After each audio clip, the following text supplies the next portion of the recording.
country and further afield as well, I'm sure. We'll give it a minute or two just for people to join, get connected to the audio and settled in before we make a start.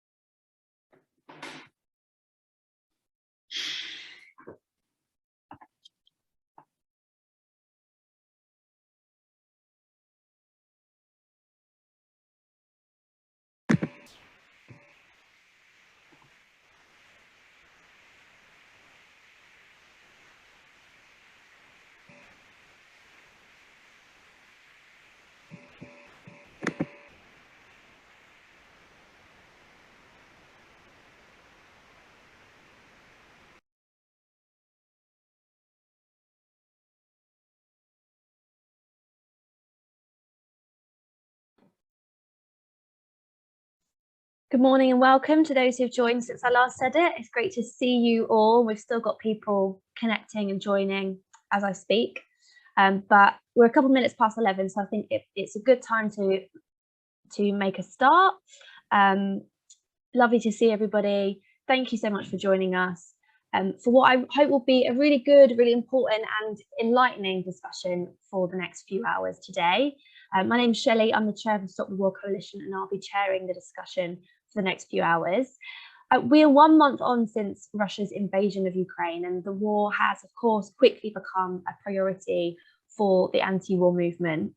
In recent weeks, Stop the War Coalition has organised rallies. We've had protests in London and across the country. Local Stop the War groups have held meetings in towns and cities all over. We've had groups reforming. We've had new groups setting up, which is fantastic. We've been calling for Russian troops out of Ukraine, no to the expansion of NATO, no to the threat of nuclear war, and for refugees to be welcomed here in Britain. We've quickly seen thousands of people taking to the streets, taking to online meetings, keen to understand the situation and to help mobilise our opposition, both to Russia's invasion and to the role of NATO and our own government in fueling war and militarism. So why are these our demands? Why are these the demands of the anti-war movement? What is the context that's led to this war? What are its consequences in Ukraine, in the region and in the wider world? And how do we challenge those who criticise our stance? How do we expose the hypocrisy of the warmongers and indeed of our own government? Today is about listening, it's about learning, understanding and discussing all of that. We really want everyone to come away from today really with more knowledge, maybe more confidence as well, to go away and plan your own events, discussions, protests, and be armed with the arguments against war and the politics for peace.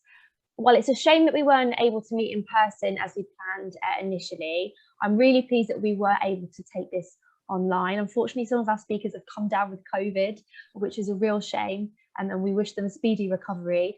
But it does mean going online, of course, that we can fit more people into the virtual room than we would have otherwise been able to. And it is really fantastic to see people from all over joining us today. We still have a really great platform of speakers ahead of us. We've got anti-war activists from our own movement in Britain. We've got international speakers as well. We've got Ukrainian and Russian activists coming to speak to us. And I'm really grateful to all of them for agreeing to speak today. And I'm really grateful to all of you for making the time to join us. We've split today into 2 sessions. We're starting with context, understanding how we got here, and also then followed by consequences of the war. And in the first half, I'm going to take speakers in twos. We'll have time to hear from 2 speakers, and then we'll have time for questions, have some discussion before moving on to the next 2 speakers. And that's to make sure that we're not being overloaded with information, but that we get some proper time to reflect on it. Today we're calling it a teaching because it's about learning and it's about bettering our understanding. So please do, as people are speaking, think about the questions or the contributions that you want to make afterwards. So I will crack on then with the first session, context, by introducing our first speaker. He was one of the co-founders of the Stop the War Coalition 20 years ago, and he's currently our vice chair. He's going to be talking to us this morning on the context of the war, Ukraine, Russia and NATO. Please welcome Chris Nineham. Chris. Thanks very much, Shelley. And I must say it is very good to see so many people here, because we do face a very, very serious situation. The war in Ukraine is obviously a disaster for the people of Ukraine, first and foremost, but it's a very, very threatening event for everyone across the region and, in fact, the world, because it does clearly risk confrontation between great powers and between great powers that have nuclear weapons. It's creating a terrible situation for refugees, which obviously our government has responded to extremely badly. It's also leading us into a much more dangerous world, a much more dangerous geopolitical order, and a new world of potential conflicts. And so for all these reasons, I think this is a very important event. And one of the reasons why we called the teach-in is because, as ever, this war has seen another casualty, apart from the human casualty. It's seen the casualty of rational discussion. We're being asked to believe by the mainstream, by politicians, by commentators, by the media, that this is a war basically between good and evil, that it's a war between Western civilization and Russian despotism and degeneracy, and perhaps slightly paradoxically, that it's a war whose main driver is one deranged individual. And this, of course, is not a sensible or a serious way of looking at the situation or trying to understand it. It is, however, very, very dangerous, because unless we do understand the real dynamics of the situation, unless we begin to understand what is really driving it, we have no chance of responding effectively, or for that matter, of heading off the risk of further conflict. So I've only got a short time. I just want to make some outline points about the context. The first one is that clearly the war has been precipitated by a Russian invasion.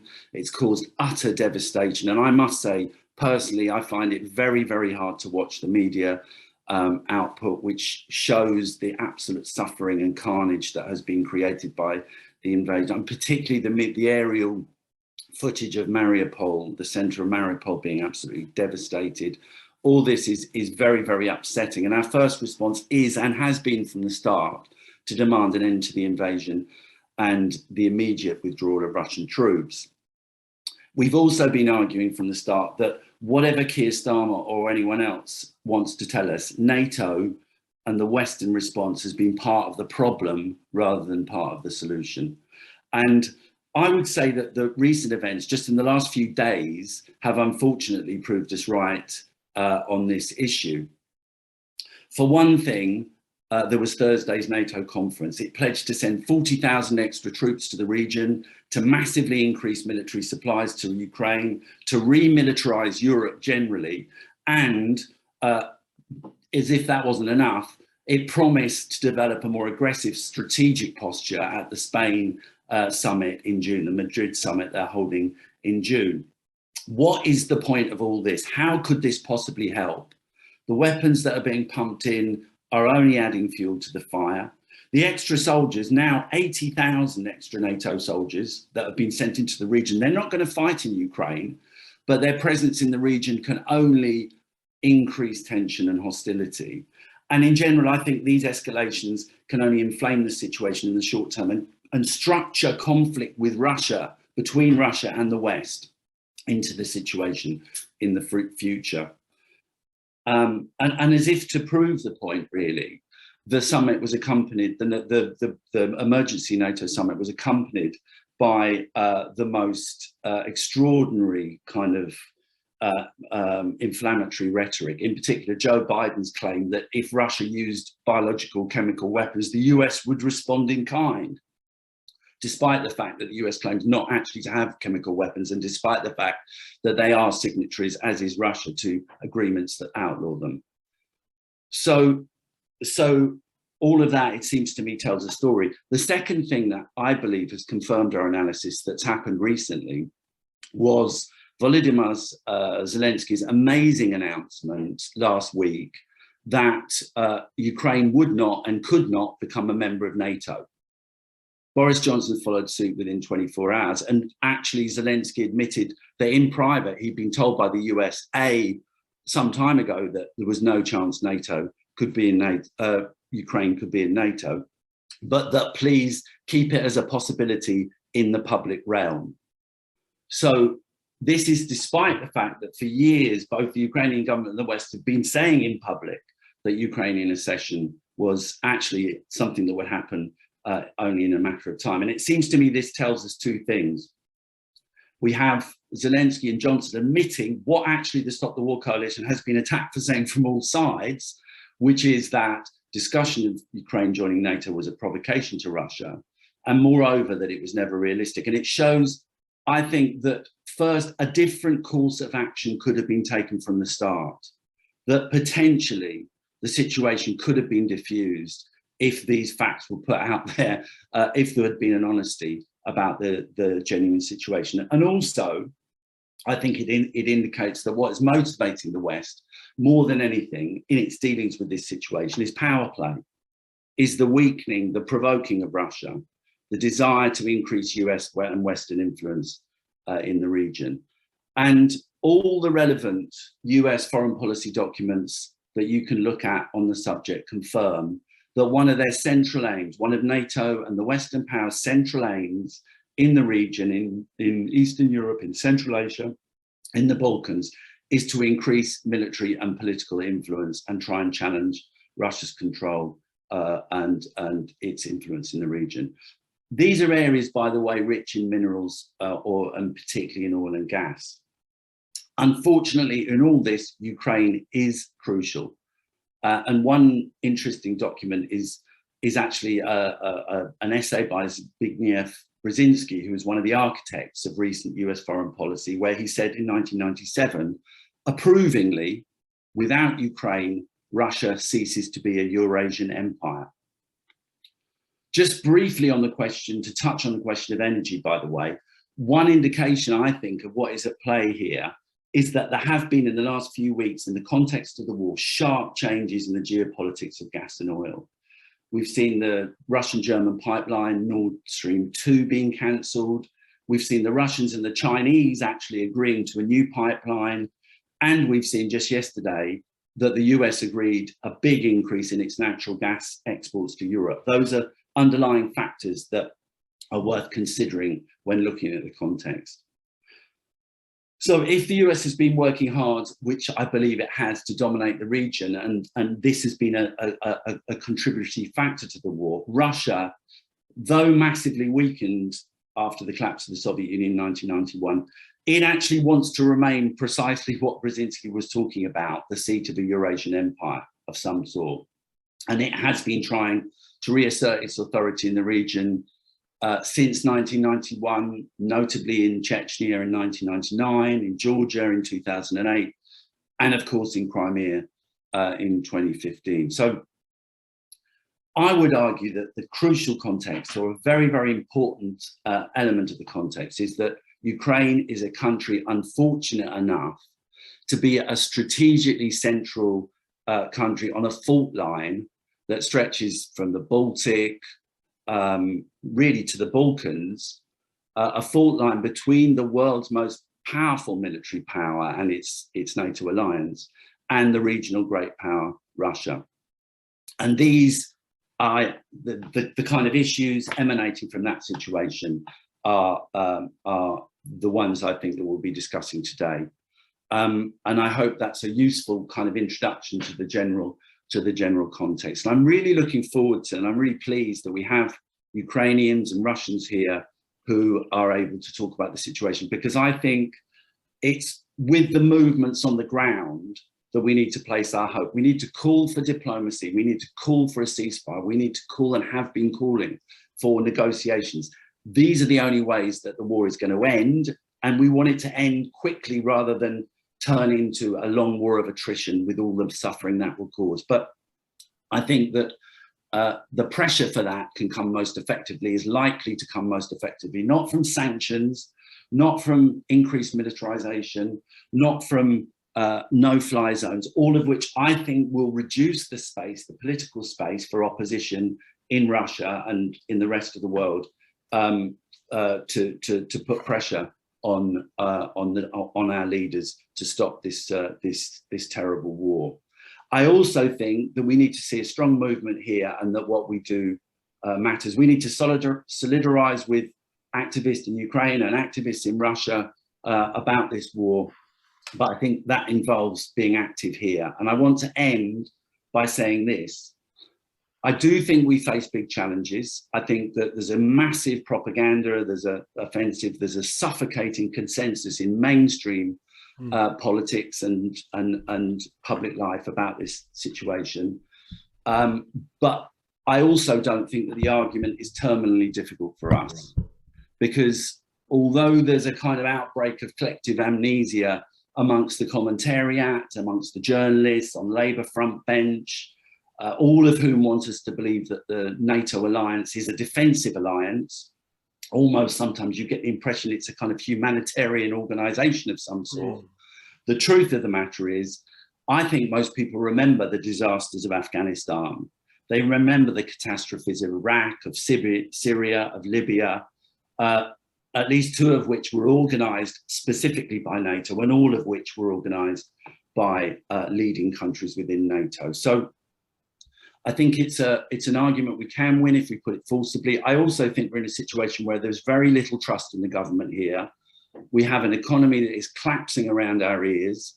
We have people feeling rightly that we're facing a historic cost of living crisis that will be absolutely devastating to millions of people. In those circumstances, our government's demands to increase money for war, to increase the defence budget, I think can be effectively opposed. And so I think we can win the argument against this war if we build the movement, but it does depend, our effectiveness in doing that depends on us understanding that what this war is driven by more than anything else is geopolitical rivalry and big power competition. Thank you very much. Thank you very much, Chris. That really helpful contribution. I'm now really pleased to introduce our first international speaker, who joins us this morning, I believe, from Delhi. Is that right? He's the Director of Tricontinental, working with progressive movements across the Global South. He'll be giving us a wider context and perspective still, speaking on NATO expansion and the destabilisation of Asia. It's really great to have you, Vijay Prashad. Vijay. Thanks a lot, Shelly. And thanks a lot, Chris, for those opening remarks. I think they set the tone, to my mind, perfectly. This is a terrible war. All wars basically are terrible. Let's face it. It's catastrophic for the people in the middle of this war. I think it's well worth considering that this war, of course, didn't begin in February. It began in 2014, perhaps even earlier. It's an ugly situation now, accelerated. Of course, there must be ceasefire. Of course, there must be negotiations. All wars end with negotiations. The faster the war ends and the negotiations begin, the better for the Ukrainians, the Russians, people in the region in general. Also, of course, other wars must end. We've forgotten about the war in Yemen, which is prosecuted by Saudi Arabia using British arms. BAE Systems has been making billions of pounds pummeling the Yemeni people. Nobody on this call, or few people on this call, or at least few people in Britain know what the colors of the Yemeni flag are. A few people know the names of the towns and cities in Yemen which are being pulverized. You know Mariupol. We always say people in the United States learn geography when their country goes and bombs places outside the US borders. Europeans are learning Ukrainian geography. You didn't know the names of these towns before. But will you ever learn the geography of Yemen? Did you learn the geography of Iraq, of Afghanistan? There is an international division of humanity, and I want to begin with that. Some people are considered more human than others. This is unforgivable. Europe has not looked in the mirror and faced up to its colonial past, which continues to haunt it and haunts it yet. Let's face it also, friends. The United States is the most powerful country in the world. $1 trillion is its annual military budget. That's not just the official military budget, but the intelligence agencies. Also, of course, the Department of Energy budget, where it hides its nuclear spending, $1 trillion, 2 million soldiers in arms, 800 bases around the world in over 80 countries. NATO, the North Atlantic Treaty Organization, Chris put it very well, is being blasted out to us as if it's a great humanitarian organization. Very well said, Chris. It's not a humanitarian organization, but it's also not sui generis.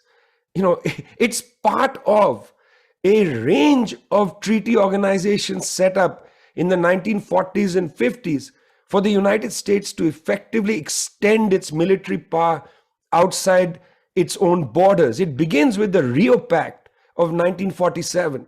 Not even in Europe, sorry, the beginning is in the Americas. The Rio Pact of Inter-American Reciprocal Cooperation. In other words, military alliances so the US could build bases in Colombia and other countries.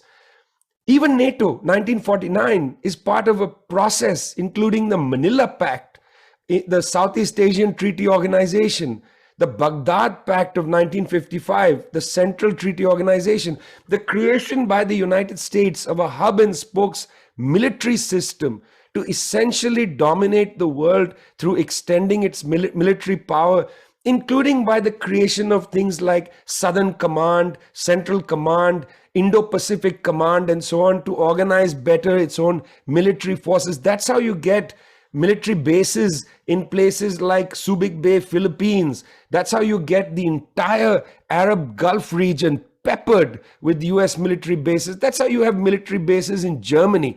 These bases don't come from nowhere. They are an extension of US power. NATO, my friends, is a Trojan horse for US power. Europeans have an illusion when they think they are equal partners in NATO. No, Europe is subordinate to the United States. Let's face it. Europe has never been permitted to develop an independent foreign policy. All that talk of Gaullism, from Charles de Gaulle came to nothing. The Fouchet plans, 1961, 1962, came to nothing. Let's face it, Maastricht Treaty, 1997, let's have a common security policy, really didn't come to anything. Your high commissioners on foreign relations answer to Washington, D.C. NATO is Washington's instrument, with Brussels nodding along. Jens Stoltenberg and others, they nod along when the United States tells them to do this or that. When Joe Biden was recently in Brussels, all of them get in line, including Emmanuel Macron with his minor petty Gaullism, a shadow of Charles de Gaulle's Gaullism. Boris Johnson so eager to stand next to Biden and mimic his gestures. There is no independence in Europe. You are an instrument of US foreign policy. When Europe attempted a linkage with Eurasia, this was frowned upon. Look, that energy dependence on Russia doesn't come from nowhere. It comes from the fact that you participated in NATO's war to destroy Libya on the one hand, and you participated in a US-Israeli policy to suffocate Iran. Two of your principal energy sources, Iran and Libya, taken offline, not because you decided independently to go to war in Libya, or that you decided independently to put Iran into the doghouse. No, it's because you followed the US policy. Stuck with no other sources of energy, you become dependent on Russia. Of course you do. You integrate with Asia. It makes sense. Secondly, 17 countries, including Poland in 2015, let's not forget this, and Italy in 2019, integrate with China's Belt and Road Initiative. Why? Because it's rational. Because China is coming to you with surpluses, with technical know-how and so on. What does the United States do? United States says, no, you cannot integrate with Eurasia. You have to reintegrate or deepen integration with the North Atlantic. They say, don't buy natural gas from Russia. Instead, we'll send liquefied natural gas from the United States. We'll arrange for liquefied natural gas from the Gulf countries. Thousands of times more expensive in the long term, believe me, and it's going to be super dangerous, because the danger of an explosion on the table, friends. So we're going to provide you, Biden says, liquefied natural gas instead of natural gas coming through Nord Stream 2. Secondly, Cut your ties with China, Huawei, and so on. Look at how Boris Johnson tucked his tail between his legs, and the British administration said, we'll ban Huawei. Ban Huawei. At least Olaf Scholz, Chancellor of Germany, had the decency yesterday at the Brussels meeting to say, if Germany bans Russian natural gas, we will have a serious recession. Okay, why is NATO still around? For 3 reasons. NATO has been used by the US to extend its power. First is the obvious one, which I talked about, not allowing Europe to have an independent foreign policy to integrate rationally in the process of history with Eurasia, but to reintegrate across the North Atlantic. That's the first reason. Second, using Article 5 of the NATO Charter, the United States has essentially pushed an agenda to make NATO, quote unquote, global NATO. That was NATO's inauguration into the war in Afghanistan, in the war in Libya. After the Lisbon Treaty in 2007, Europe created a high representative on common foreign and security policy. What do? They don't do anything independently. A foreign policy, again, not able to be advanced as an independent thing. They've actually started to talk about global NATO. Global NATO, it's well worth reading the text NATO 2030. But Ivo Dalladair has been saying this since 2006, this whole business of global NATO. NATO has participated, including the US, not just in putting pressure on Russia. Chris, the fault line is not just from the Baltics to the Balkans. It goes all around Asia. Because what has NATO been doing? NATO countries have been participating in the so-called freedom of navigation in the South China Sea. British warships, Queen Elizabeth, for God's sake, what a name, has been sent out there to harass the Chinese. What a mature attitude toward the development of China. Europe acts so maturely sometimes. Let's go and provoke another war. Look at the way the UK, the United States and Australia did the AUKUS agreement, shutting out the French from their submarine deal and creating a nuclear-powered submarine deal with Australia. And then, of course, there is the Indo-Pacific alliance in the Quad with Australia, Japan, and India. Europe playing a role here. The talk of Asian NATO. This is all extremely disturbing. What I want to put on the table, friends, is that, of course, this war is catastrophic, but I don't believe that this war is merely about Ukraine. This war is about a contest, and this is the tragedy of wars like this. This war is a contest over what should happen in parts of Asia and what should be allowed in Europe. Should Eurasia integrate? Or should the United States have a dominant role in the world as it did for decades previously? The Ukrainian people are struggling and suffering as that contest is taking place. The United States is ill-prepared to contest China commercially, ill-prepared to deal with China on trade through trade. You want to make a better phone than Huawei? Make a better phone than Huawei. In India, for instance, Chinese phones are de rigueur because they are cheaper. They are as good as Apple phones. People can't afford to buy Apple phones. You want to compete with China? Compete with China. But they cannot compete. They don't have the ability to compete. Therefore, the United States uses the coin that it has. That coin is force. Europe is being dragged into a world confrontation by the United States because it's no longer able to confront countries like China, businesses in China, economically. It's unable to deal with the fact that China and Russia have come closer together. We are being brought perilously close into nuclear war.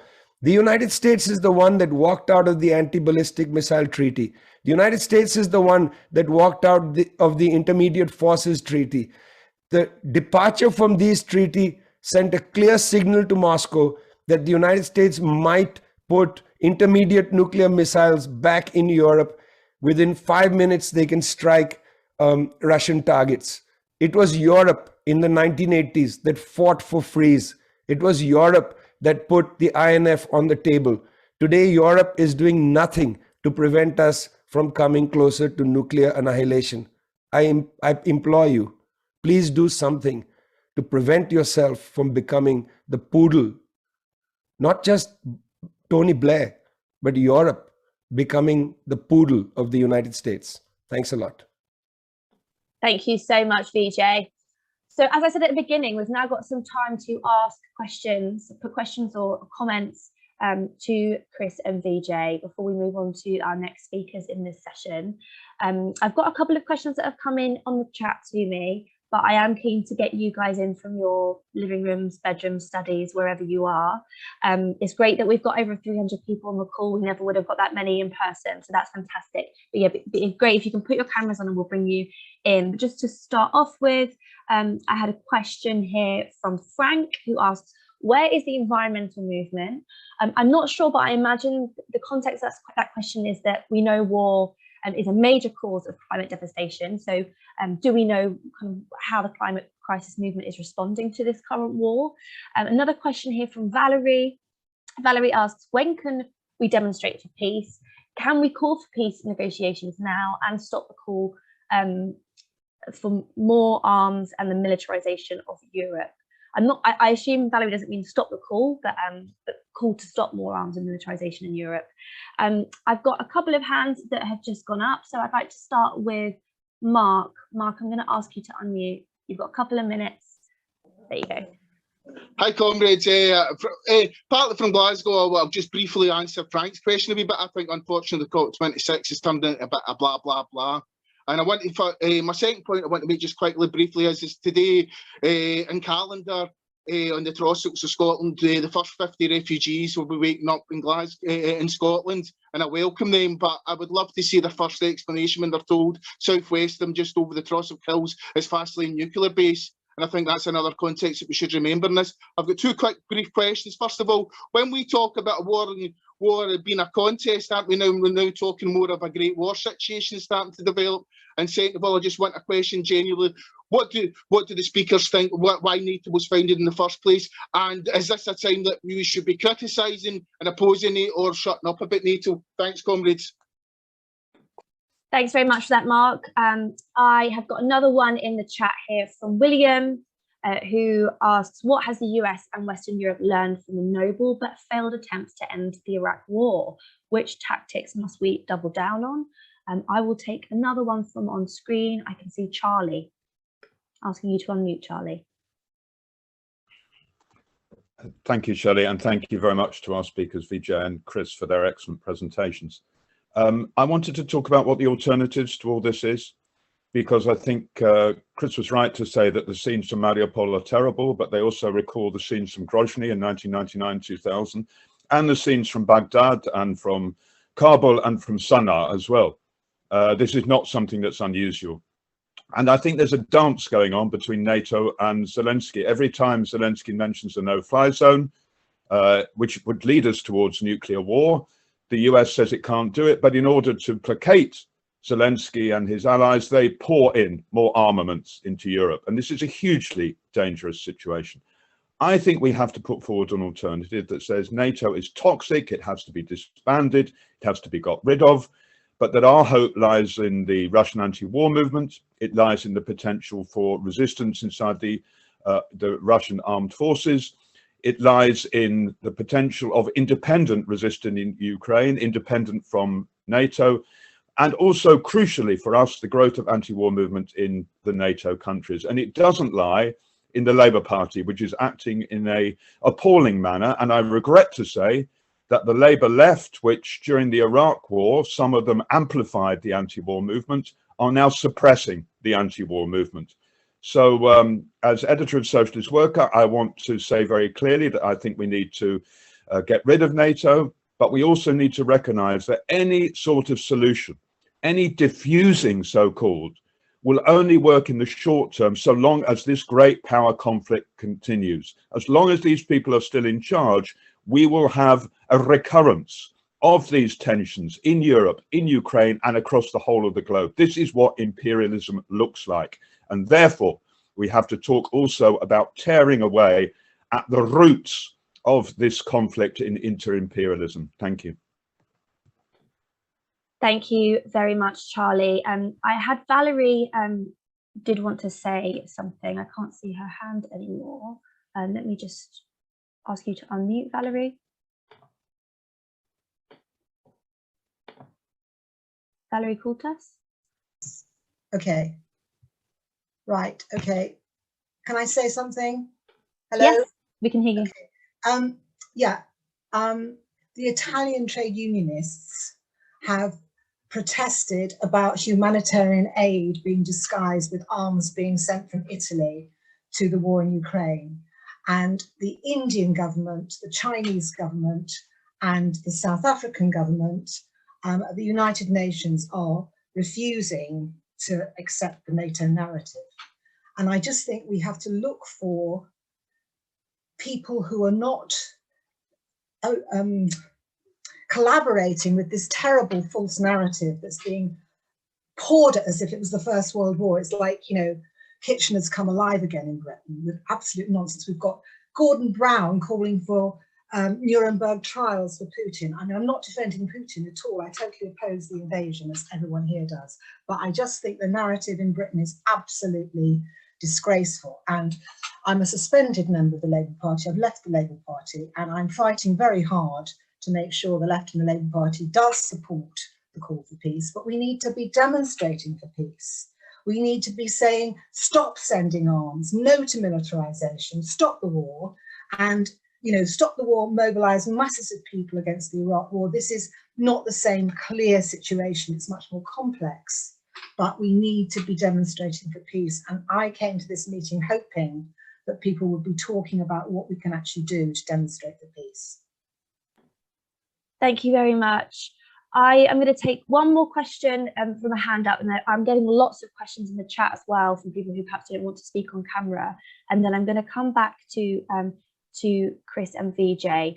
But I just want to remind people that we have got another 2 speakers after them, and there'll be more chance to ask questions. And then later still, we're going to have more speakers and more time to ask questions and give comments. So just to reassure people that there will be time for lots of people to come in.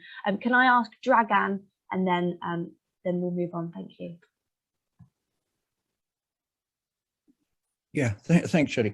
I mean, thanks for those contributions. They were excellent, and Chris is surely absolutely right that we this could in fact have been avoided. I mean, Russia is clearly, of course, the ruthless military aggressor in Ukraine, but contrary to what we're led to believe, saying so isn't in any way incompatible, with recognizing that the US and NATO have been the driving geopolitical aggressors in this tragedy for well over 2 decades now, with their aggressive expansion of NATO eastwards to the borders of Russia. And we must remember, Putin is not the first person to kind of kick off a war by an imperialism in Europe.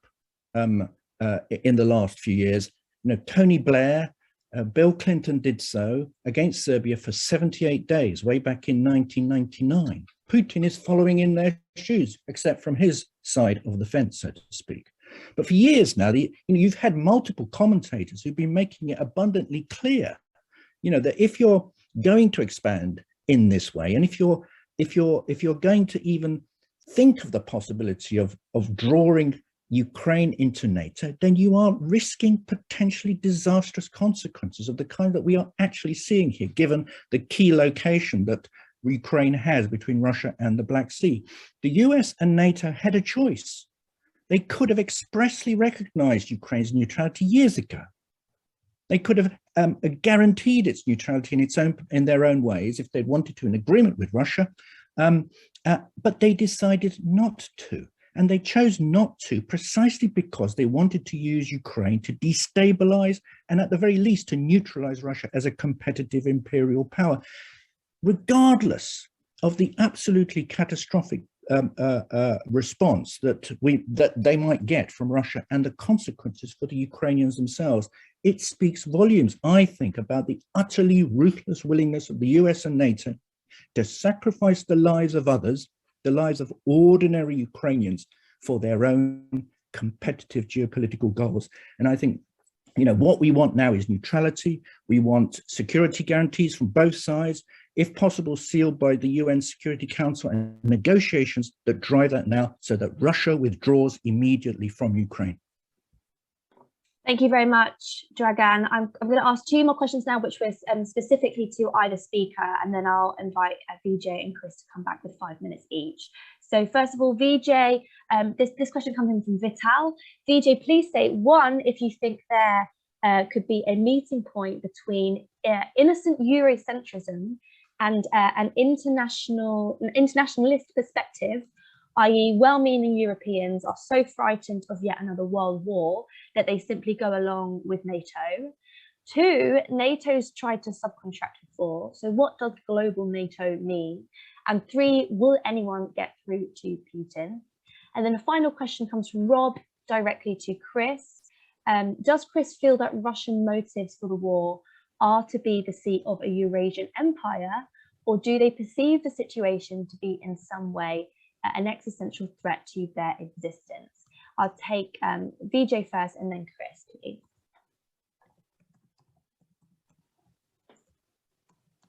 Yeah, I've asked you to unmute. Yeah, Vijay. okay. Well, look, firstly, there's an unhealthy obsession with Vladimir Putin. In Russia, by the way, current polling suggests that his popularity is at 70%. So I think there's a little bit of wishful thinking about, some downfall of Putin is going to save the day and so on. There's an unhealthy obsession because, face it, guys, this has been a ridiculous part of ideology for a long time, that all of this is one guy at the top. And if the guy goes, everything collapses. I mean, this unhealthy obsession, Bashar al-Assad has to go, Saddam Hussein has to go. It doesn't work like that. These are complicated structures. We need to have a little, again, sense of proportion here. There is a structure in place since the collapse of the Soviet Union. Boris Yeltsin, as long as he was subordinate to the United States, Putin, as long as he was subordinate to the United States, was allowed to destroy Chechnya twice. Yeltsin did it first in the first Chechnya war. Putin did it the second time. Perfectly acceptable. Why? Because then they were subordinate to the United States. So let's, I think, have some proportion about this great moral outrage. There was no moral outrage when Putin was bombing Chechnya. Where was that? I didn't see it. In fact, even the war in South Ossetia, where was the moral outrage? At the time, still, Putin believed in integration with Europe, integration with the United States. Remember, Russia until 2014 was a partner of peace, that strange term of art, of NATO. Russia was part of the G7 up till 2014 as the G8. There's an unhealthy obsession with Putin, as if there's been no crimes against humanity conducted since then. The UN Special Rapporteur has just released a report on apartheid Israel. Silence. Crickets about that, friends. Crickets about the Palestinians. Crickets, Ariel Sharon, the butcher of Beirut. Crickets. Whoever called for a Nuremberg tribunal on that? Nothing. Forget it. Nuremberg tribunal on colonialism? Forget it. Let's indict the Belgian ruling class for what they did in the Congo? Nothing. Crickets. Unhealthy obsession with Putin. You like him, don't like him, whatever it is. You can't solve this problem by focusing as if this is just Putin. There is an issue in a place like Russia where since 1991, a certain set of institutions have been created, very close institutions between various very rich people and the state. You've reserved the term oligarch for the Russians, but there are no oligarchs from Saudi Arabia. You want Russian ownership of your British Premier League football teams must go, but Saudi ownership is okay. There are no oligarchs in the United States, I gather. Jeff Bezos is not an oligarch. George Soros, not an oligarch. Oligarchs are only Russian. I mean, this is trivial. The rest of the world is laughing at some of these ideological games, and this obsession with Putin is one more reason why people are perplexed. Have a more robust understanding of what's happening in Russia, not such a trivial one. I think that, yes, it's true. NATO has previously been subcontracted. NATO is, in fact, as I said, a subcontractor since 1949. It's an instrument of US power. But now increasingly by treaty and by orientation, NATO is going to be drawn fundamentally into a conflict with China. Do you really want that? I mean, does the West really want to have a military confrontation with China? It's quite ridiculous how Joe Biden has been going around the world saying, we have told China, and you know, Western leaders love to wag their fingers at the rest of the world. We have told China not to militarily arm Russia. China has said they are opposed to this war. China has never said they are going to arm Russia. There is nothing on the table about arming Russia, but ideologically, they're already setting it up. We told them, don't arm Russia. This is the attitude that the West has. It is up to you to dial this attitude back. You know, we'd like to see a little more humility from Western leaders, you know, in their declining economic straits. Have some humility. During the world financial crisis, India, China bailed out Western banks. They created the G20 saying, you know, we'll wrap up the G7. Now let's have the G20. I'm, by the way, a champion of the G193, which is the UN General Assembly. But at any rate, they said G20, no more G7. After the recovery from the financial crisis, everybody forgot the G20. Let's go back to the G7. Let's again pretend that the world is European. It's ridiculous, you know. It's ridiculous. Quite right to ask. There are forces outside this world of Europe and the United States that are fundamentally not going along with this narrative, including the right-wing Indian government, not going along with this narrative. It's about time people have some balance again and look outside and see how people are seeing this. Finally, innocent Eurocentrism. I don't know what to say about that. You know, I had said in my remarks that it was Europe's freeze movement, the protests of millions of people that put the possibility of the intermediate nuclear treaty on the table and so on. In 2017, there was the abolition treaty of nuclear weapons, such an important treaty. I think 86 to 90 countries have signed on to it. That needs to be on the table. You know, why are we not insisting that the United States, Russia, Great Britain, and so on become signatories and forthwith get rid of nuclear weapons? You know, a lot of this conflict, and I said it but didn't emphasize it, a lot of this conflict is about the US unilaterally withdrawing from anti-ballistic missile treaty and the INF treaty. It was Trump who withdrew from that treaty. And by the way, when Trump withdrew from the INF, what protest was there in the United States? The Democrats said nothing. It was a bipartisan withdrawal. How much criticism was there from Europe of the US bipartisan withdrawal from the intermediate nuclear? That's your treaty. That's a European treaty. You know, all the countries should have been up in arms saying, no, we don't want destabilization to take place along this front line, which, you know, Chris said begins in the Balkans, but then swivels around all the way into the South China Sea. Where were these governments? Where is innocent Eurocentrism then? You know, where is Boris Johnson, the great peacemaker? I think now, friends, it's incumbent upon peace movements in Europe to say, if we are such peacemakers, if Macron, Johnson, all of them are so interested in peace in Ukraine, let's have you come sit down and sign the dotted line on the abolition treaty for nuclear weapons. If they are such peacemakers, let's ask them to accelerate to real peace, not this peace, real peace. Real peace means not only abolish NATO, as my friend said earlier, not only sign the abolition treaty, but what about abolishing BAE systems? Thank you, Vijay. I've got a couple of comments here. Francisco says, Vijay is a beacon of light and sense. Congratulations. And Liv says, well said, Vijay, this has to be a global perspective. So thank you very much. And finally, back to Chris. Thanks, Shelly, and thanks for very stimulating discussion.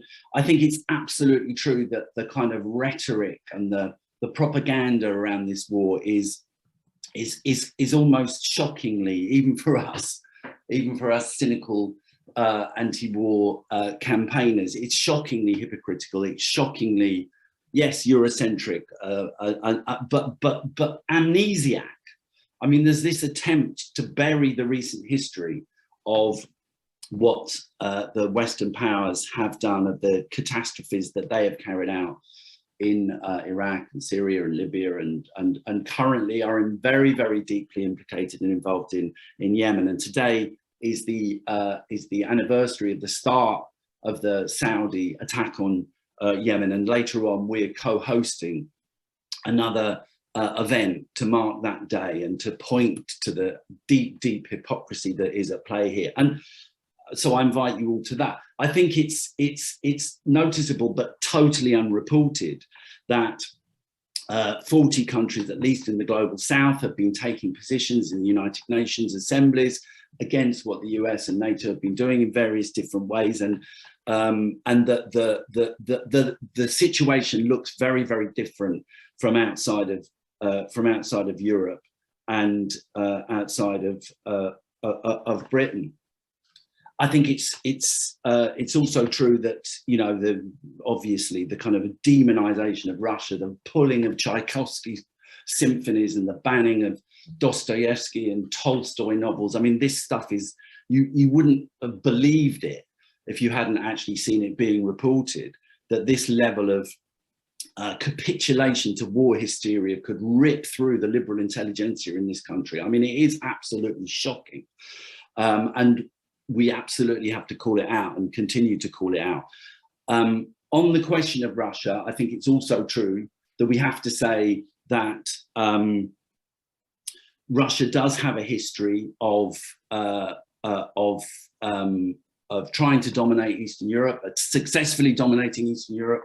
If you go back some decades, and that in my mind, there's no doubt that what is driving Putin and the regime is to try and recapture some of that territory, some of that influence, some of that power in the face of massive opposition. In other words, that Russia is inescapably embedded in what Vijay rightly portrays as a kind of inter-imperialist situation. But Russia, compared to the US, compared to the European powers, compared to NATO, is small fry indeed, both economically and even militarily.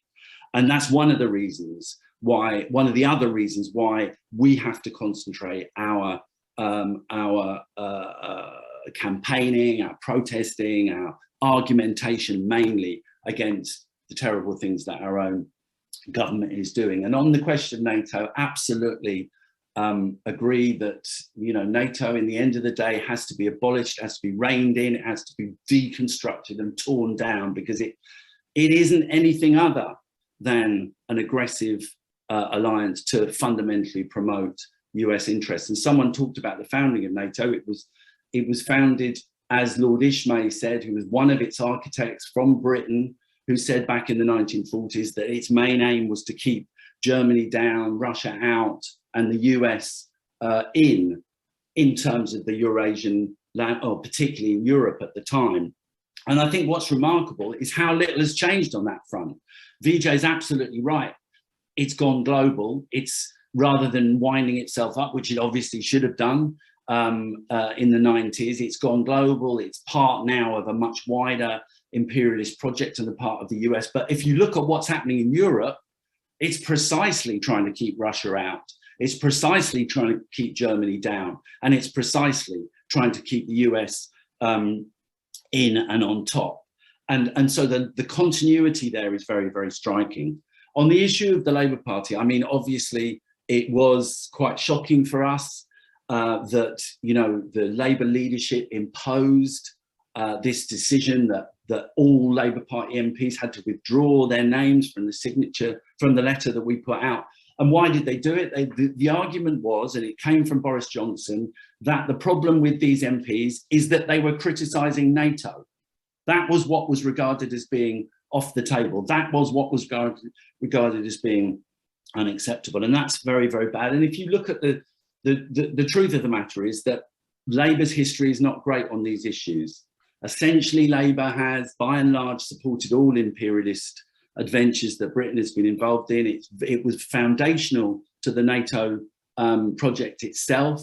back in at the end of the 1940s, and clearly it's played a very it continues to play, unfortunately, mainstream very, very bad role. And just to finish, I mean, I just want to agree with Valerie, who was saying that we need to be out on the streets, and we have been. Actually, we had a big demonstration, or an impressive demonstration in the circumstances a few weeks ago towards the beginning of the war, when we took the argument into the streets that we have to be both for Russian withdrawal and for against NATO expansion. I do think we need to do it again. I think the kind of things that she's talking about, against sending more weapons to the region, against sending more troops to the region, these things that we need to get out on the streets protesting about. I also think, however, that we need to continue the process of educating and arguing and putting our side of the argument, because we aren't there, we're not present, we're not allowed in the mainstream. And therefore the movement and having public meetings and teach-ins and these kind of events takes on an extra importance. So I think we need to do both those things. We need to carry on putting the argument out there, and we need to move hopefully towards another global day of action in the near future. Thank you very much. Thank you, Chris. Thanks to Chris and Vijay for that. And as I said before, we've got more speakers, more chance to come in, ask questions, give points. So, so please do bear that in mind. Our next speaker is a leading light of the anti-war movement in Britain. She's a national officer of the Stop the War Coalition and the General Secretary of the Campaign for Nuclear Disarmament. She's going to be speaking today on NATO and the nuclear threat. And it's great to have you, Kate Hudson. Kate.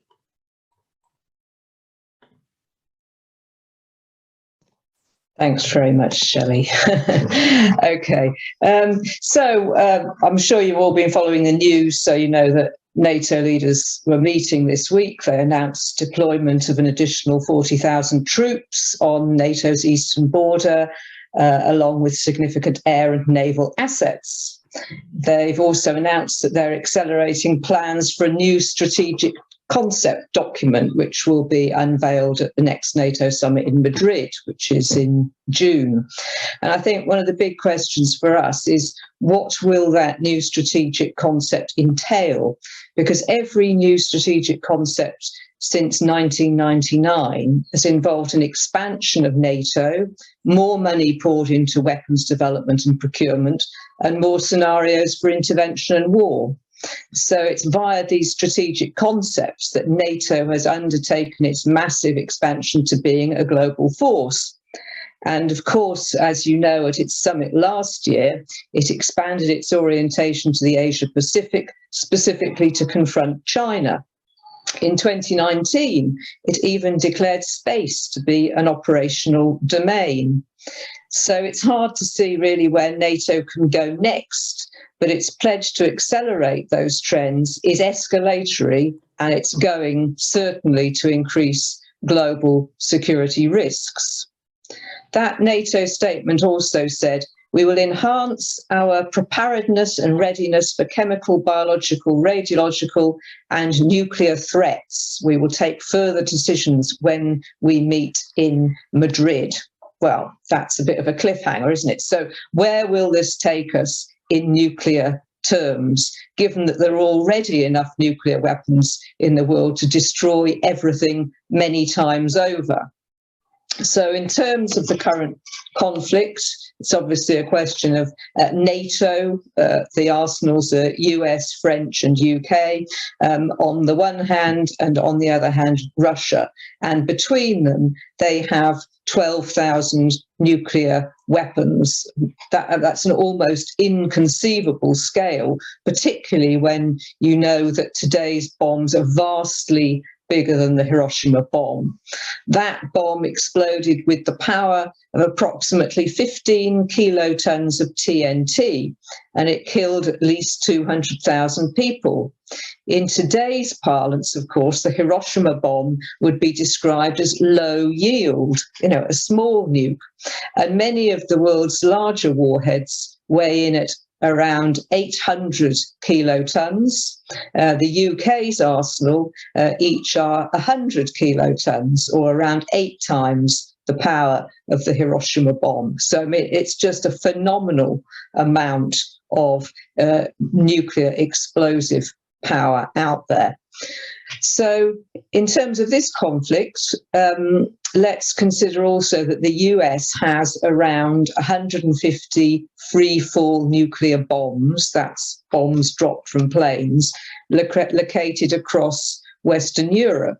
And actually, they're in countries that have systematically been trying to get rid of them for years, but they haven't been allowed to. These nuclear bombs have a variable yield. In other words, you can kind of dial up or down the nuclear yield, ranging from 0.3 kilotons to 170 kilotons. And they allow for both strategic and tactical use. That just means long range and short range. And so in the event of a nuclear exchange over Ukraine, I think that these weapons located in Western Europe are the most likely to be used, certainly to start off with.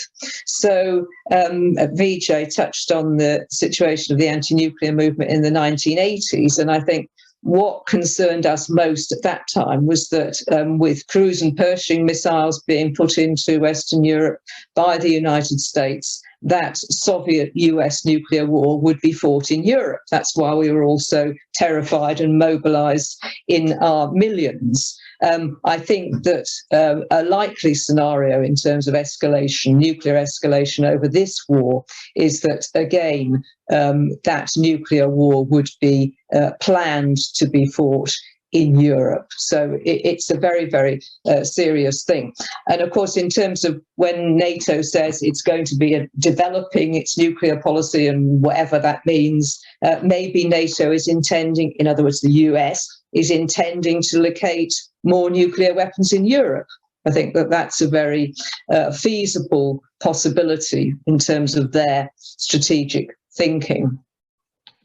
Another increasing danger is presented by policies on nuclear weapons use. And again, this might be another thing which NATO is planning to further develop.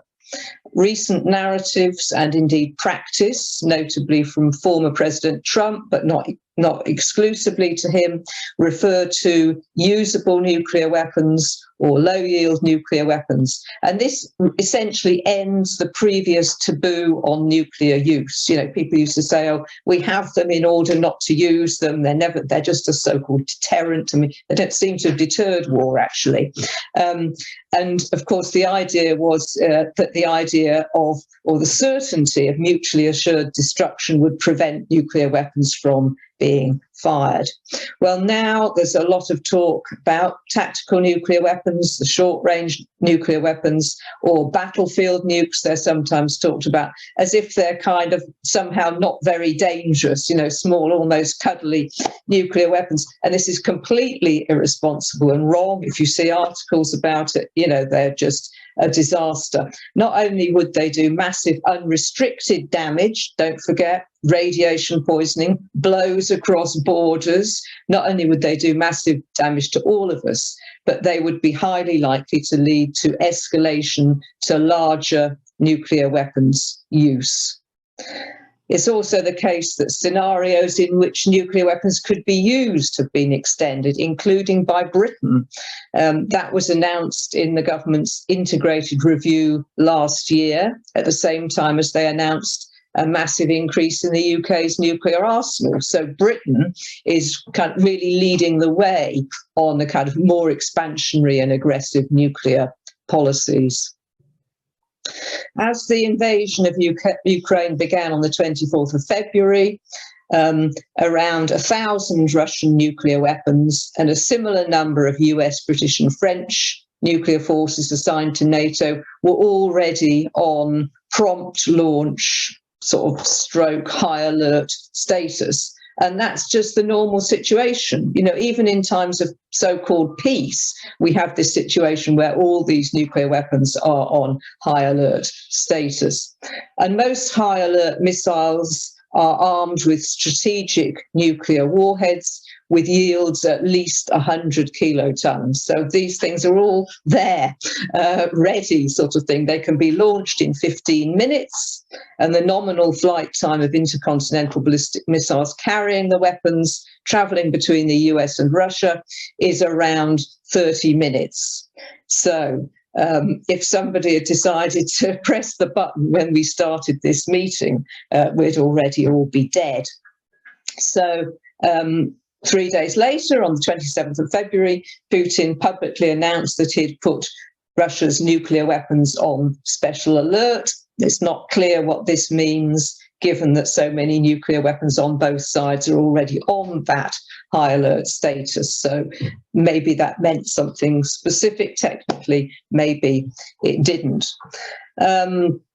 So what we can say, of course, we all know that any use of nuclear weapons, with all, not only the immediate impact, but the impact of radiation, cancer, sickness, birth deformities, all that would follow, as well as environmental catastrophe and so on, it would be an existential catastrophe, and those weapons must never be used. So what's the possibility of the Ukraine war turning nuclear? Well, if the war expands into a direct conflict between NATO and Russia, then it becomes a likelihood rather than a possibility. And I think we all know that a no-fly zone is the most rapid route to nuclear war, because breach of a NATO-imposed no-fly zone over Ukraine would lead to a direct Russia-NATO war. And as we heard from our peace activist friend in Ukraine when we had the demonstration a few weeks ago, Yuri, I think he's going to speak in the next session, he said, "We believe this brutal invasion should be stopped, but we strongly oppose reckless demands to close the sky." And that is, you know, because they know what will happen. So CND, along with the rest of the international peace movement, has long argued for a new common security framework in Europe, not NATO, and not massively increasing militarization. And we will be very strongly making the case for this at the Madrid Peace Summit, which runs alongside the NATO summit in Madrid in June. The war has already altered the political balance in Europe and is accelerating its militarization. And this will have a profoundly negative impact on our societies, engendering a culture of violence and nationalism. And for years, there had been talk of the increasing militarization of the EU, encouraged by the US, which basically wanted more resources put from Europe into NATO. And actually, there had been little progress. But that has now pretty much changed overnight. Germany, for example, has undertaken a huge about turn towards war and militarism. So we have a situation where more and more of the people's money, our money, will be squandered on weapons and war instead of on health, jobs, education, and of course, above all, dealing with the climate catastrophe. And to conclude, it has often been said that NATO is the means by which the US makes Europe pay for its wars and its attempts at global military hegemony. And that is more so the case now than ever.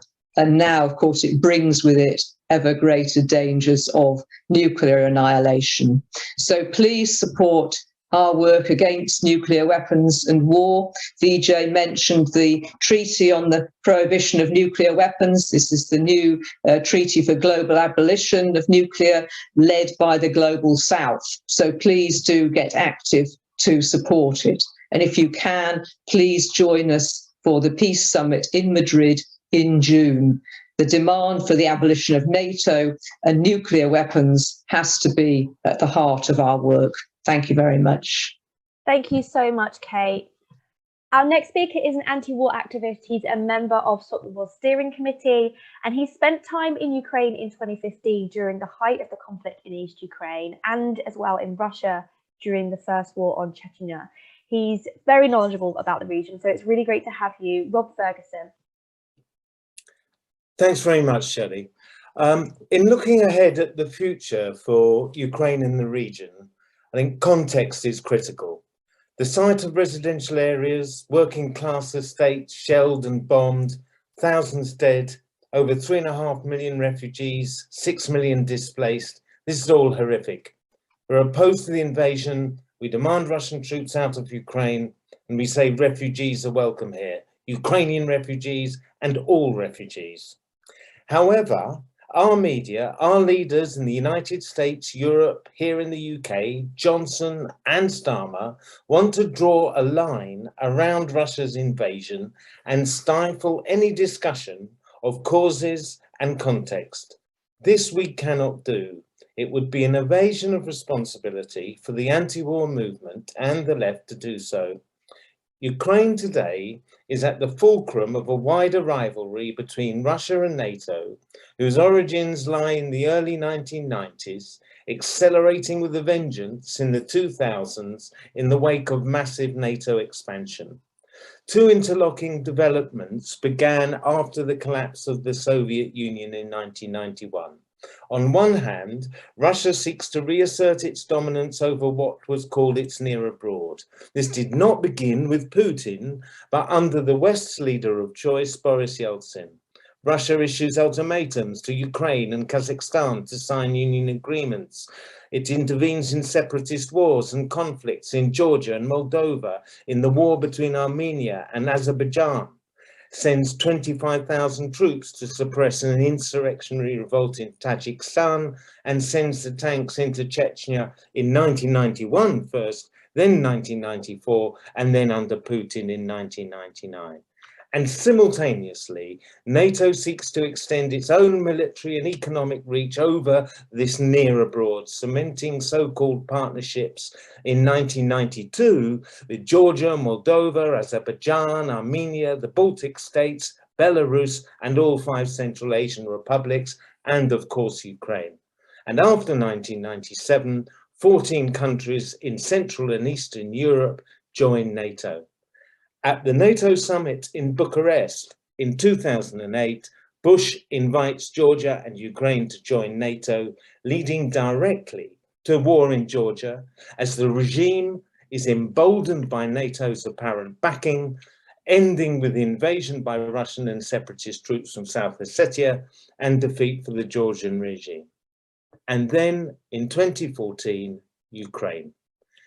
Ukraine was the hardest hit of all its neighbours by the hyperinflation of the 1990s and the financial crisis of 2008. Its politicians and so-called oligarchs had competing interests between those whose base in the East was oriented on Russia and those oriented on the West. Both whipped up reactionary ethnic divisions and tensions to secure their own political base and deflect the rage of ordinary Ukrainians at the impact of the crisis and the rampant corruption. And the tragedy of Ukraine is that it is torn between these rival imperialist camps. It's this rivalry that has fueled and forged divisions. This was a country that was united, East and West, in voting for independence in 1991, nowhere less than 83% of the vote. It is an overwhelmingly bilingual population. It was not true that the population was simply divided between those who looked to the West or to Russia. In a March 2014 poll, 43% of Ukrainians opposed joining NATO, 34% for. Similarly, however, a majority opposed also joining with Russia. Even in March 2021, the percentage who supported joining NATO was just under 50% in a poll that did not include the separatist regions. In that same poll, only 24% and 31% in the south and east of Ukraine, respectively, supported joining NATO. And let's remember, when Putin claims to be defending ethnic Russians and Russian speakers, that it is these cities in the south and east, with those votes, that Mariupol, Kherson, Mykolaiv, that have borne the brunt of the Russian invasion. Ukraine's a vast country between Central Europe and Russia, over which just during the last century and a quarter, rival armies have marched and waged war at the cost of millions of lives. And this war, I believe, is as much a consequence of imperialist rivalry as the wars that preceded it. And Ukraine's tragedy is that it lies on this fault line that stretches 5,000 miles from the Baltic states in the west, across Belarus, Ukraine, the vital Black Sea region, to the Caucasus, the Caspian, and Central Asia. A region that's traversed by vital networks of gas and oil pipelines and shipping lanes, of intense geopolitical rivalry and strategic importance. And the dangers of a wider war, therefore, are terrifyingly real. The NATO summit that Kate referred to this week, President Biden raises the banner of a new world order. This is to signal again that the US, after the defeats of Iraq and Afghanistan, is seeking to reassert its global dominance. And if this rivalry continues unchallenged, we will face the danger of a trajectory of escalating confrontation, not only in Ukraine, but across the region, and indeed beyond, to global rivalries with China and so on. As I've tried to outline, this rivalry now consumes Ukraine, also spans the entire so-called near abroad. Those rivalries encompass not only Russia and NATO, but also Turkey, Iran, and importantly, China. I want to see the Russian troops first forced to withdraw. However, if Ukraine, in the hands of Zelensky or another figure, becomes a proxy for NATO's aims to establish its new world order in Europe and beyond, against Russia, against China, it will not be the end. NATO weapons come with a price tag, an escalation of the wars and rivalry in the region that we've seen over the past 3 decades. When we are challenged with the question, what do we do? Surely the first answer must be, when the house is on fire, you don't pour petrol on the flames. For this reason alone, no to NATO escalation is indispensable for the left and the anti-war movement. But this is the negative reason. Important though it is, there's another reason. We want to bring an end to these wars and the rivalries that fuel them. However vilified and vicious the repression against anti-war activists in Russia, we should remember that growing opposition to wars in Afghanistan, Russian wars in Afghanistan and the First Chechnya War, amongst soldiers and ordinary Russians, was key to bringing them to an end. And this offers an opportunity for independent resistance in Ukraine. The last thing anti-war activists in Russia need, I would suggest, is an anti-war movement in the West that is silent on, or worse, supportive of, NATO intervention. I don't see how one could even call it an anti-war movement. In a poll on the 21st of February, 60% of Russians blamed NATO and the USA for conflict over Ukraine. To allow opposition to the Russian invasion to be equated to support for NATO would be disastrous. There is no such thing, in my view, as a defensive imperialism or an imperialism with humanitarian motives. That is why that vital anti-imperialist slogan holds today as when it was coined in the First World War. The main enemy is at home. The answer to the Russian invasion of Ukraine does not lie in the hands of those responsible for over 1 million and more dead since the end of the Cold War in NATO and the US. Whatever the obstacles, the answer can only lie in building an international anti-war movement and in the hope of an independent Ukraine free of all those who would make it a proxy for their imperialist camp. Thank you so much, Rob, for that contribution. Our final speaker in this session is a Ukrainian in Britain. She's a legal recruiter whose main area of work is Russia, and in the last few weeks, she's been working hard to try and get refugees out of Ukraine to safety. So it's really good to have you, Oxsana Solomou. Thank you for speaking to us today. Oxsana. Thank you very much to everybody. It's amazing, very educational, and I guess I would like to touch a little bit on a personal, something which is very close to my heart, because I myself was born in the city on the north of Ukraine, Chernigov, the one that has been bombed consistently, probably in the same manner as Mariupol has been. And my parents were there when the war started. They have managed to escape 2 weeks after, but I lived first 2 weeks of this war from one text message to another, from one to another, just to know that their house was not bombed. I haven't experienced myself on the ground, but I guess the message I would like to say is, in that area where I was born, 80% of population speaks Russian. We are on the border with Russia and Belarus. Hence, it's a very close-knit community, very integrated. And carry on with this point, I'd like to also mention that we were part of Soviet Union up until 91 as another 15 republics.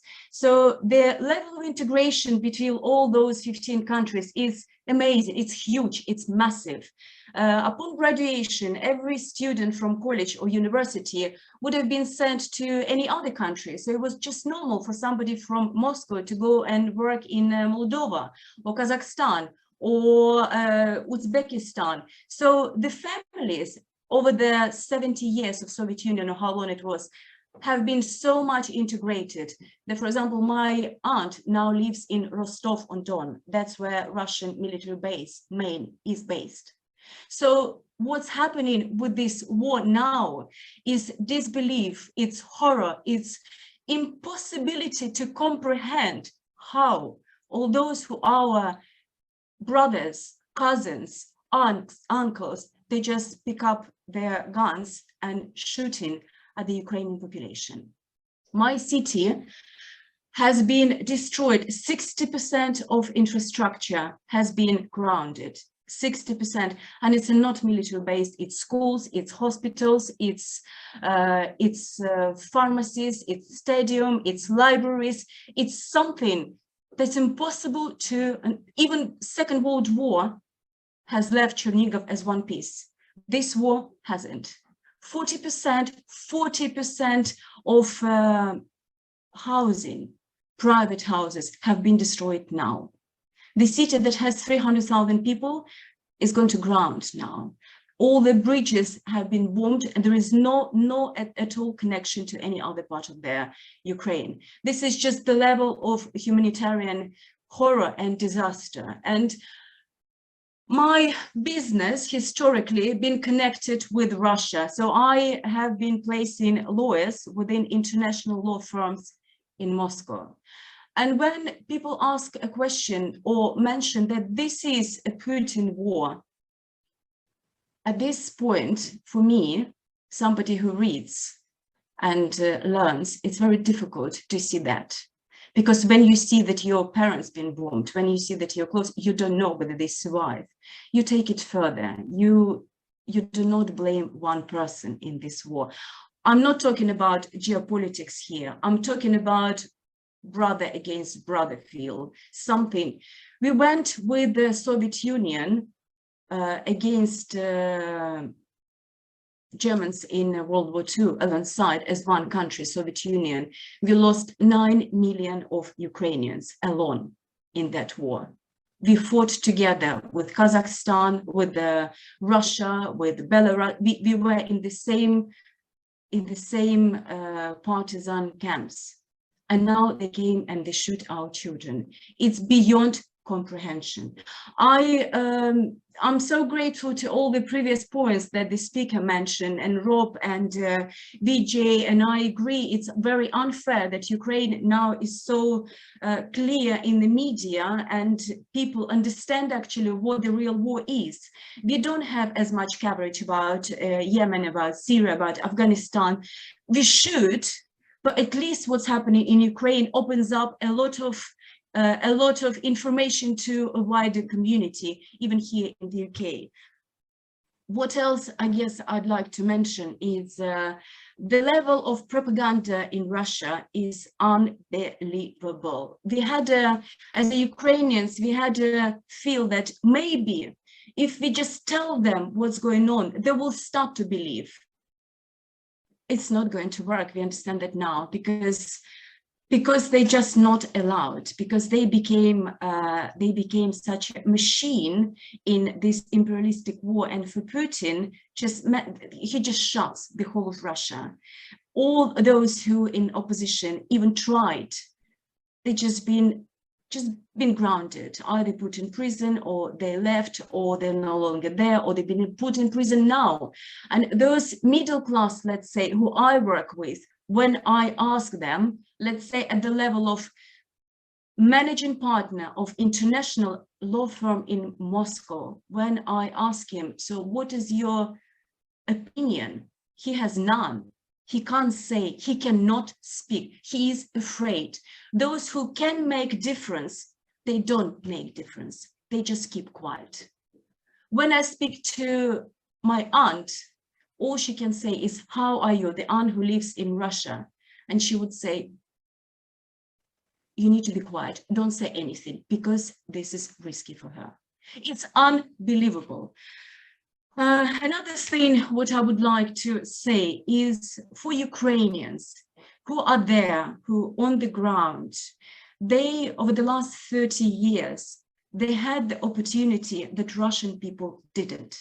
They experienced the opportunity to sense this freedom. And I agree with Rob. People did not want to go into NATO. They were so much busy with their own personal hardships. They needed to survive, but slowly, but steadily, they started to realize that actually, yes, we can have our own freedom away from NATO. We wanted European Union because European Union opened up an eye how it can be different compared to what was during the Soviet Union. So people wanted this freedom. They fight for it now, and I'm very proud, immensely proud for those who get up, those who have, sorry for being a bit emotional, those who picked up Rafale. So the queue to pick up Rafale to stand up for the cities were bigger than the queues for the bread or for the medication. Every single body, from little children to grown-ups, they try to protect. They want this freedom. They know what it is. They will not give up. We need your help, because we will not be able to fight this war on our own. And I don't mean help financial, I don't mean help in terms of weapons. I mean this help geopolitically, because unfortunately, we happen to be, as everybody was saying, right there. And strategically, we are too important for imperialistic goals between two bigger powers. I also like to say about something I have been involved. I've lost my job completely. There is it, non-existent. I can't work with Russia, maybe later, but this emotional barrier is there and probably will be there for many years to come. So instead, I have been helping those Ukrainian mothers, families with children who's been fleeing over the last 2-3 weeks. And so far, we're trying to relocate 400 Ukrainian people. The response, not from the government, but from British public, was immense. It was just hard, so much heart touching. People were calling to me saying they're going to give you room, they're happy to give you a house. Those who knew me maybe 20 years ago, they've been just amazing. Arranging in a council for the schooling, for the schools, churches, it's just been overwhelming. So from the bottom of my heart, thank you so much to everyone who helps, because we feel it and it helps us. It's been very hard, in fact, to do this volunteering job now because of difficulties in bureaucracy. They submit an application form for a visa. They need to provide their biometrics. They're at the moment fleeing from Chernigov. It takes them 6 days to cross across Ukraine. And then they need to go to the embassy for the biometrics. And then they need to wait another week for actually visas to be granted. And it's been a nightmare. talking about logistically, but we still managed to do that. And when you kind of limited in terms of housing and sponsors that we have from in the UK, and people call you and say, Oxsana, I've got 2 children, my husband is fighting, is in military at the moment, and we have nowhere to live, our flat been bombed, we are staying with the friends, but it's not safe, we just need to escape.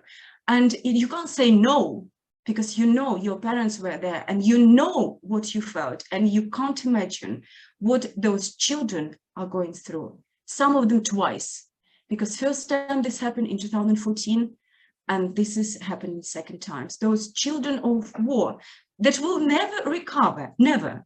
And obviously it's relevant not only to Ukrainian children, but all those children across the globe. No psychologist will ever help them to have a normal life. So if we can help this movement to stop this war, we should do that. It's very difficult to imagine how. And for those who in Ukraine, they fight from hour to hour. They're not involved in the bigger games. They just means for the bigger game, to the bigger parties to satisfy their imperialistic ego. So whatever needs to be done, you have the power, hopefully you have the resources. Let's do it together. Ukrainian people will help, but they will not be able to do it on their own. Sorry if I was a bit emotional, and thank you.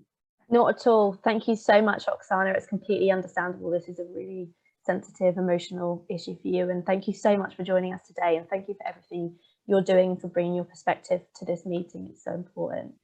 I've got a number of questions that have been sent to me, in particular one from Susan, who asked me to read hers out, who asked, how serious is the danger of neo-Nazism at present, and what can be done to ensure that this movement never again poses a threat to the world? I've got some people with their hands up. I'd like to invite Charles Buxton to ask a question, please.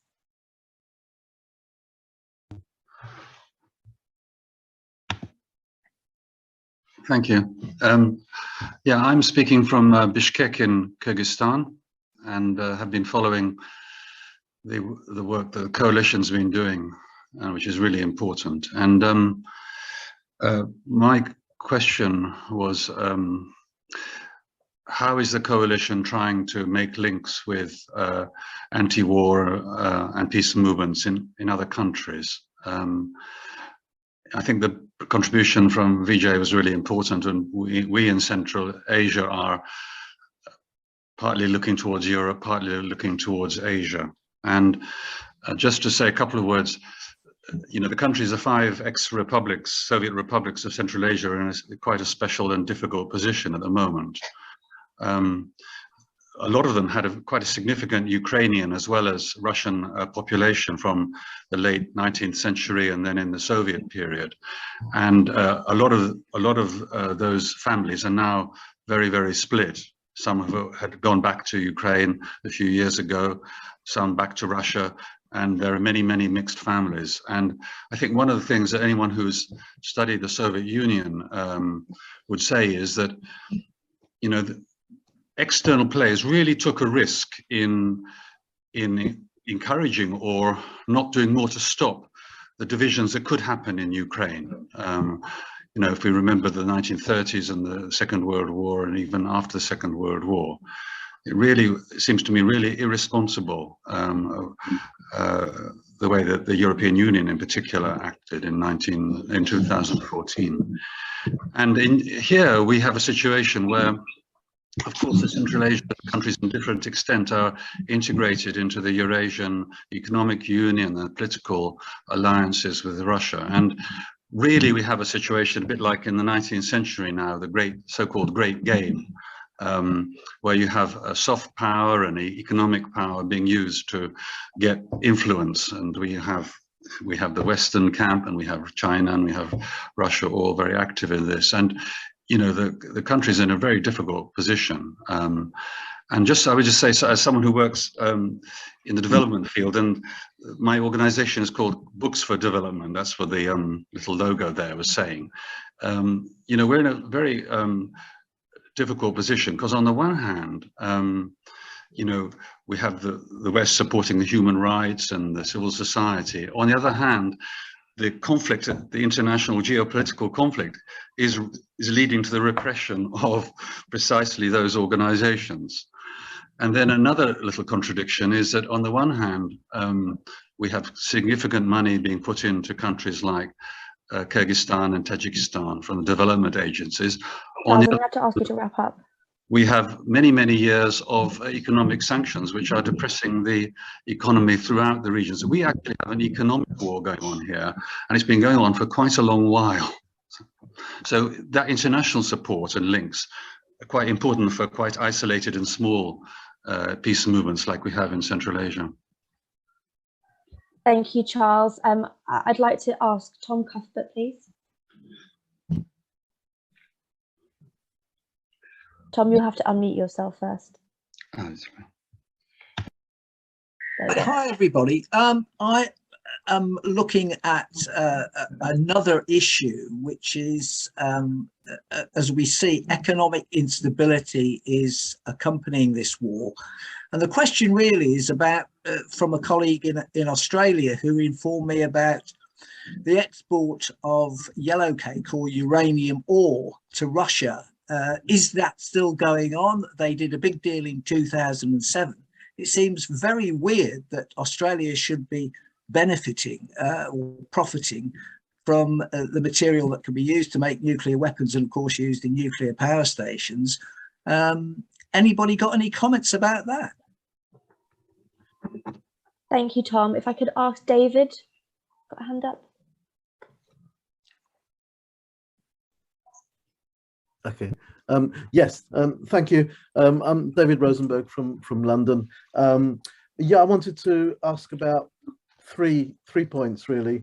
I think Chris Nineham said something quite important at the beginning that has been echoed by some others about rejecting the narrative that focuses on one man, Putin. But I think we haven't really been told more about, well, who are the other players in Russia, whose political and economic interests is Putin representing, and what is that economic and political interest? The second thing I wanted to ask about related to that is specifically on the political interest. I mean, over the last couple of decades, we've seen Putin giving political support to far-right forces in Western and Central Europe, such as Marine Le Pen, the Freedom Party in Austria, Orban's regime in Hungary, and wanting to hear more about what that is about. And finally, the third point, about the shutdown of democracy in Ukraine, where recently 11 political groups and parties were banned, wanting to know a bit more about who those parties are. I understand that quite a number of them are parties of the left, and I wanted to find out where's good to get some solid information about those. Thank you, David. And finally, I'd like to ask Nibosh. Sorry if I mispronounced your name as well. You, Nibosh. Well, my question, in fact, is cynical. Just to warn. But I think that I can step in the shoes of my colleague, like a precarious cultural worker in the West. And I would ask myself, why would the middle class of the West oppose NATO when it assures its centuries-long colonial dominance and at least imperial rent that almost every employee in the West is charging from a first or a second world, from capitalist peripheries and semi-peripheries? Isn't NATO in that aspect really a defensive organization, defending colonial heritage, accumulated spoils, reproducing relations of subordination and exploitation of capitalist peripheries? So this is cynical, I know, but I think that it could bring us to the nucleus of this tragedy that we live through, and especially our Ukrainian colleagues and friends and people that are now exposed to everything that we avoid for decades, if not centuries, to address as critical thinkers. So just to note, a Balkan fault is not just contemporary geostrategic coincidence. It is the remnant of sanitation cordon of Western imperialism towards Soviet Union, and before that towards Ottoman Empire, which both were emancipatory threat for order of things in the West. This is a front line today between, and it was historically, between more and less submissive semi-peripheries. So my proposal, concrete proposal for Ukraine, let's go to the nucleus before nuclear. So nucleus is the contradictions of global economy. Central economies cannot provide for profit rise anymore. They ask for new profit. So the Ukraine is a huge prey for both West and Russian imperialism. Or I'm going to have to ask you to wrap up, Nebusha. Just the proposal is this. Let's offer to Ukraine to join both European Union and Eurasian Economic Union, and to be experiment of world need and direction of equalizing these contradictions, or at least negotiating about these contradictions. What do you think? To earn 3,000 euros or dollars on the back of people that live on $3 in third world, is it normal? It is not normal anymore. So Ukraine is just a focus of that contradiction. And if you... Nebusha, we're going to have to move to the speakers to come back now. Thank you. Thank you very much for putting your proposal. Okay, I'm going to come back to the speakers now because we have already overran. I just have one final question specifically for Oxsana, and there's lots of people who've been posting comments to me, Oxsana, expressing their love and support and solidarity to you, and I just want to make that clear.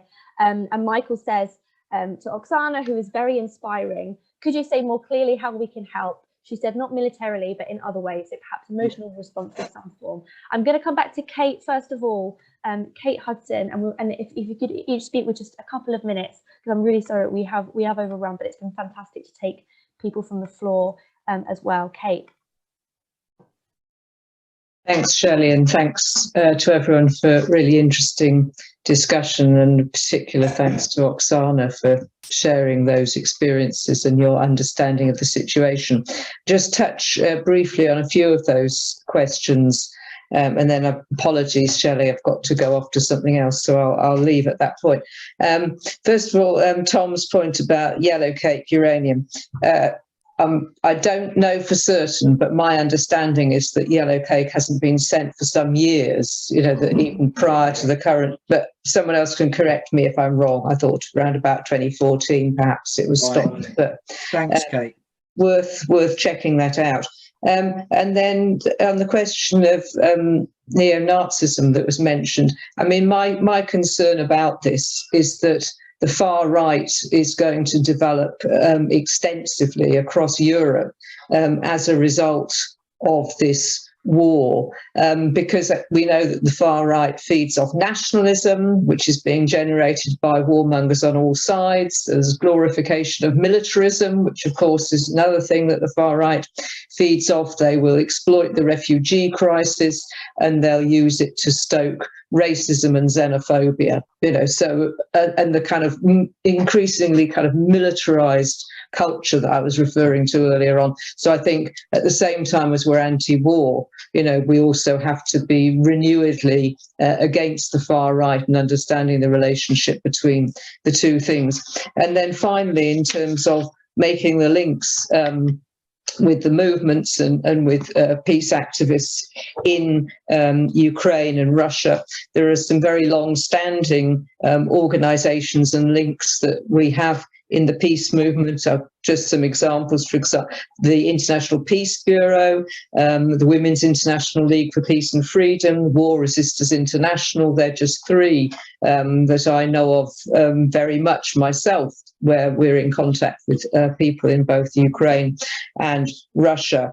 And of course, with existing organizations where those structural links are present, it is easier to keep in touch. But I mean, what is very difficult is to develop and maintain links with the protesters and the activists that are coming up, surging up because of the war itself, not only because they're kind of fluid and spontaneous developments, but also because of the very great risk attached to those people for what they do. You know, so we are always very alert that if we get in touch, if we ask someone to come on a Zoom or to even to attend a private meeting, that they may suffer as a result of that. So we have to be very careful, but also very mindful that those people there want us to know, want people widely to know that they are opposing the war and they are doing everything that that they can. So whatever we can do to help ensuring their safety and security, we are doing that as much as we humanly can. So thank you so much, Kate. Thanks, Shelly. Thank you. Rob, if we can come back to you, and then finally Oxsana. Oh, right. Thanks, Shelly. Look, just very quickly, in response to Neboj, don't have time to really go into this discussion, but I actually don't accept that the populations of the NATO countries benefit from our rulers' wars. At the beginning of a war, particularly in conditions such as we face at the moment, where the invasion is from, if you like, a rival imperialism, it can be difficult to engender a feeling of mass opposition on the streets to the war. But that can change precisely because it is not in the interests of the populations of any of these countries to identify with their rulers' warmongering. On Dave's question about what lies behind Putin, if you like, again, this is going to be schematic, but I think it is absolutely the case that you cannot explain this by laying it at the doors of an individual such as Putin. We are talking about the interests of the Russian state here, a state in which, if you like, capital, industry, particularly the huge monopolies of energy, are tied up and bound up in particular ways with a defense of the state, not just internally to Russia, but geopolitically. And beyond, and in addition to that, a challenge to Russia's interests as a state is also a challenge to the security of the regime and the government at the head of that state at any particular time.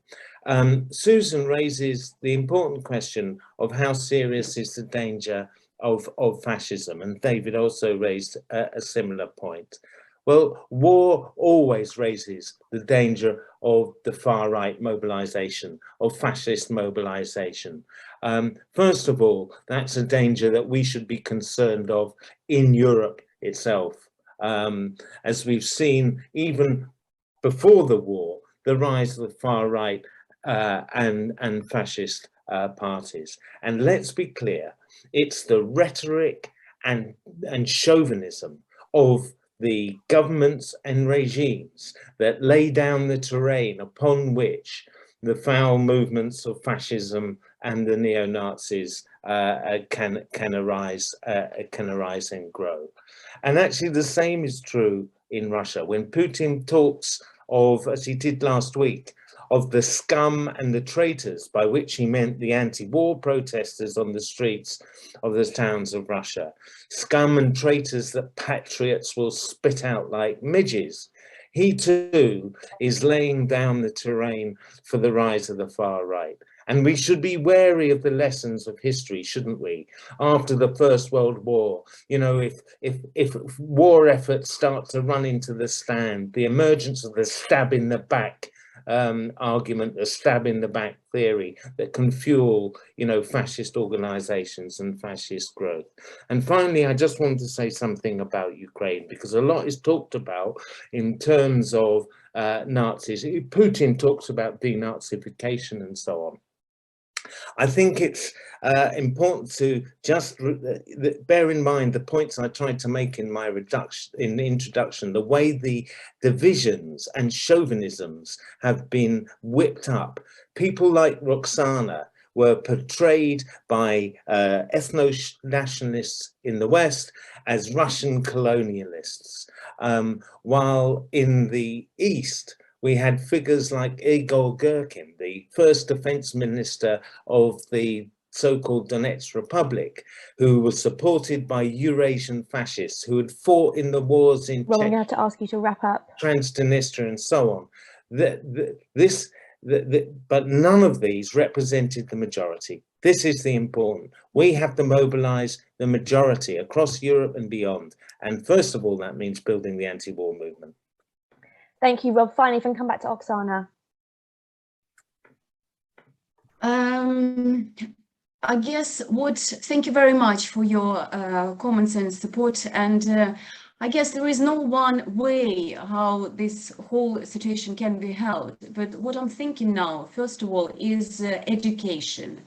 Ukraine is a relatively young country, and I know they are heroic, and I know they raise the whole of nation to fight, but we have to remember that they are young politicians and not necessarily equipped with the knowledge of what NATO is, not because they don't want to, because they didn't have time to acquire this knowledge. So I guess this is number one, what I would stress.